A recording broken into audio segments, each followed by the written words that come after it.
Okay, folks, you know the drill by now. That when the Band-Aid comes off, the truth comes out. Now, I want to read an article to you, and I'm going to hold up the one that I got behind it. But listen to this. Bennett's solution to terror: double Arab entry permits. Now, that in itself is disgusting, and I'm going to read through the article and go over some comments, but I'm going to hold up this article, and I'm going to try to hold it, so it doesn't waver too much. But listen, look at this. Over half Israelis earn below tax threshold.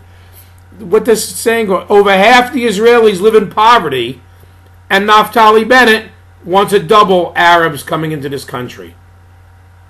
Now, I'm going to try to hold this as steady as I can, but I really want to hold this article up.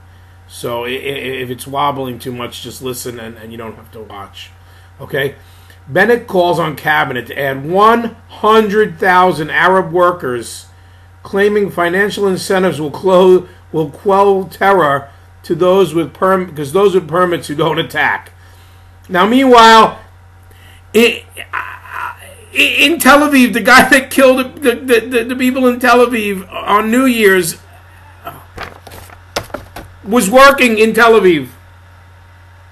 Okay. All right.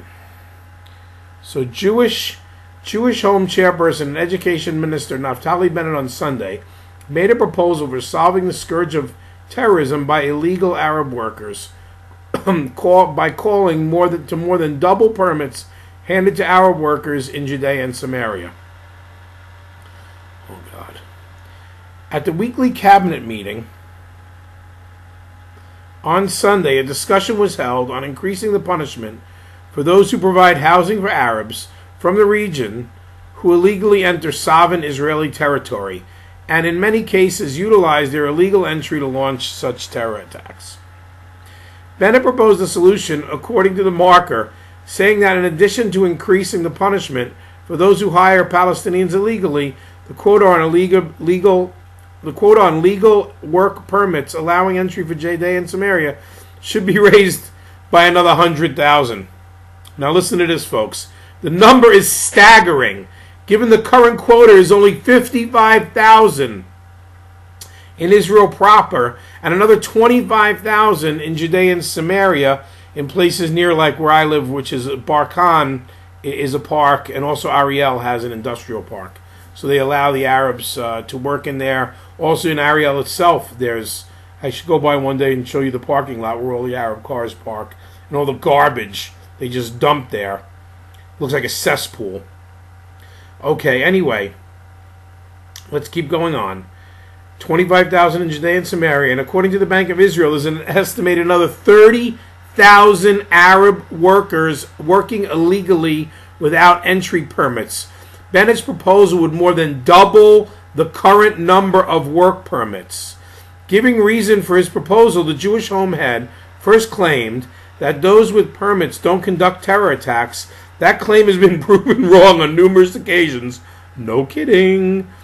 Such as the Arab terrorists who last November murdered 2 Jews at a prayer in Tel Aviv, and who, like many others, terrorists took advantage of his legal status to launch the attack. The second reason given by Bennett was that the work permits increase would reduce the number of attacks because, according to him, the extended family of workers would know that one of them conducts an attack, they would lose their source of income. Cabinet enthusiasm. According to sources close to Bennett, the cabinet meeting accepted his proposal warmly. Ministers Yoav Gallant and the defenseless minister Moshe Yalon calling it a good and practical idea, while Prime Minister Benjamin Netanyahu said he would discuss the proposal. Always good. Bibi's always the consummate politician, huh, Bibi?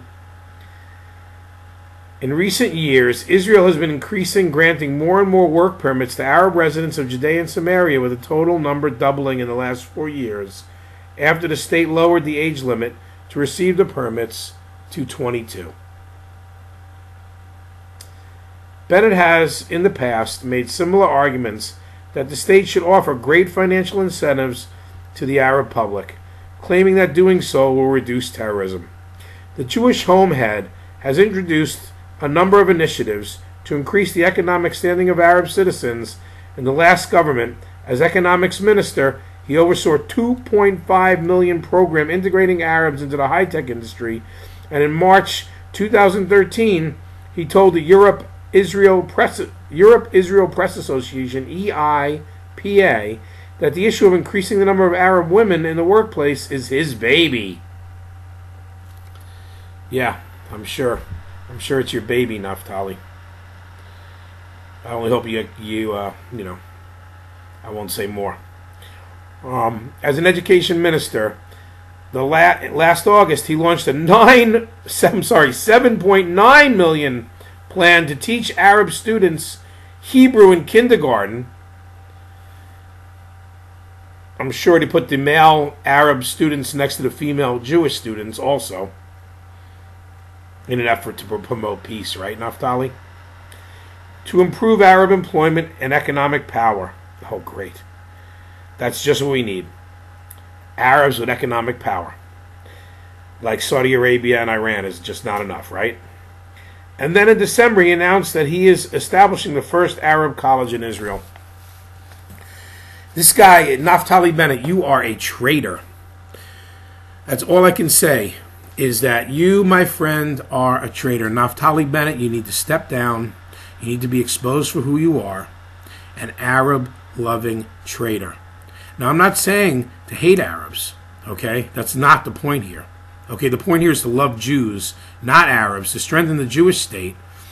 And according to Numbers, chapter 33, verse 55, the Arabs are not part of this state other than Ger, Toshav, and Noahides.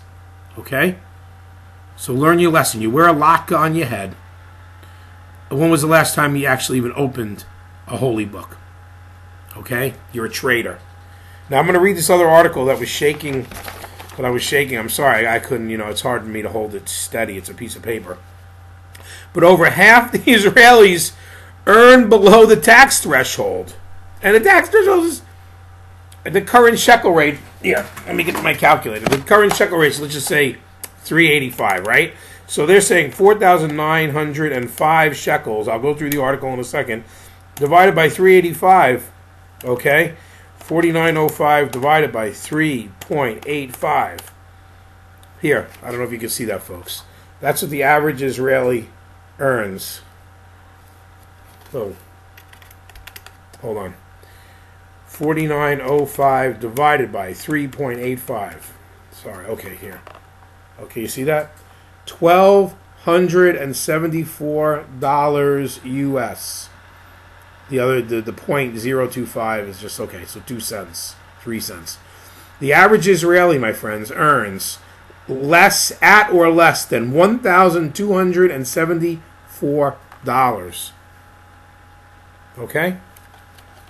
And Naftali Bennett wants to increase Arabs by 100,000. Okay? Okay, so let's read this article. The Finance Ministry Tax Revenues report that 52.3%, over half of Israelis, are earning below the monthly income tax threshold. So they don't have to pay taxes, okay, which is a good thing. How are you going to pay taxes and live on less than $1,300? It's like $300 a week, $325 a week. It's crap. Who can live on $325 a week? That's what you should be paying the army kids, okay, which I won't even go into how much they make. Okay, but let's read the article. The Finance Ministry, the Ministry of Finance latest tax revenues report that 52.3% of Israelis failing to earn above the income tax threshold of 4,905 shekels a month. In all, 54.5% of salary employees fail to reach, so it's even more, 54.5%, fail to reach the 4,900 shekel threshold, and 33.8% of the self-employed. The report also found that the highest 20% of the earners paid 80% of Israel's direct taxes. The report also reflected the growing regional inequalities in Israel. Tel Aviv residents are responsible for 27% of all the income tax paid in Israel. Residents in Haifa, 12.2%, and Jerusalem, with double the number of residents as Tel Aviv, is only responsible for 6.8% of income tax paid. The report also reflects gender inequalities, so I love when they do that, when they talk about gender inequalities, where a woman is going to take off for like 2 months, on maternity leave or something like that, and they'll include her.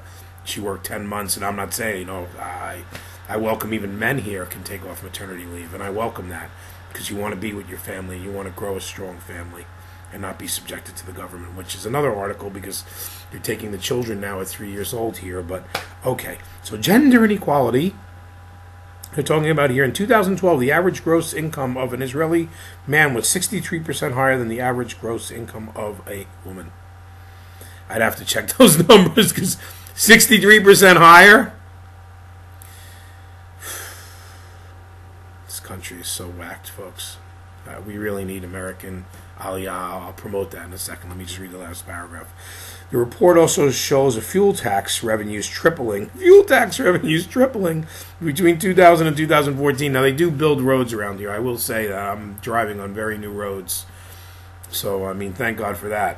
While fuel prices rose just 50%. So, revenue is tripled.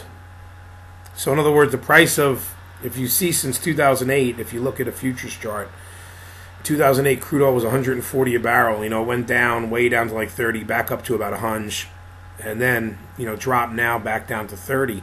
So what's happening is that, so the fuel taxes are tripling, because what they're doing is, as the price drops, they're just increasing the tax, but not really dropping the price of gas. Okay, the report shows that alone in 2014 alone, Israeli government raked in over 27 billion from a tax on gasoline, diesel, and vehicle car parts. Now, that doesn't go into, they just whacked me on my new car, making me pay VAT, 18% VAT on my car, brand new car, and I'm Olei Hadash, so no to Olei Hadashim. 3 years, folks. In that sweet spot of 3 years, take advantage of everything. Because once that 3 years goes by, you get hammered. I just got hammered on my car. Okay, I had to pay a tax, made me want to puke. Okay, because they're going to get the tax back. Every year I've got to pay tax on the car. You pay a tax yearly just on the car, just to drive a car tax, television tax. All taxes up the ying in this country. Okay? So all I can say is, my American friends, make aliyah. We need you to come here, okay? And don't say, oh, blah, blah, blah, blah, blah. I don't even want to hear any blah, blah, blah.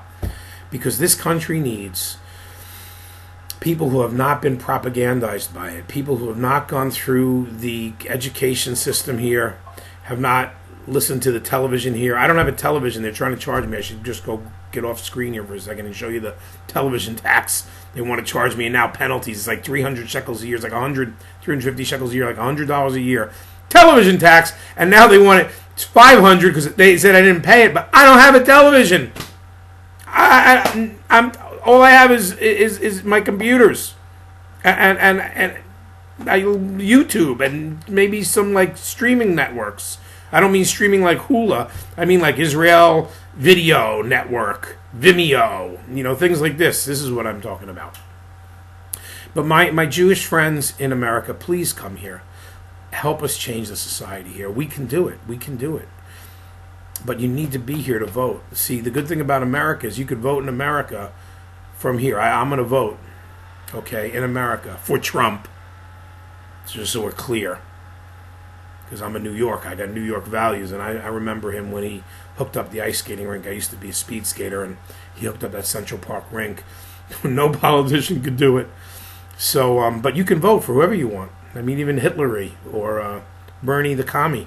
You can vote for them. Or Marco, Anchor Baby, or Ted Cruz, the Canadian-born. You can vote for any one of them from here. But you can't vote in the Knesset votes from outside of the country. No one can. So we need you to be here to strengthen us. Okay? And look at guys like Feiglin. Even though I'm not totally in love with him, I don't think he could be. I don't think he's a leader's leader. Or Ben Ari or Baruch Marzel. At least they're the best we got right now, until I can speak Hebrew. So have a good day, folks.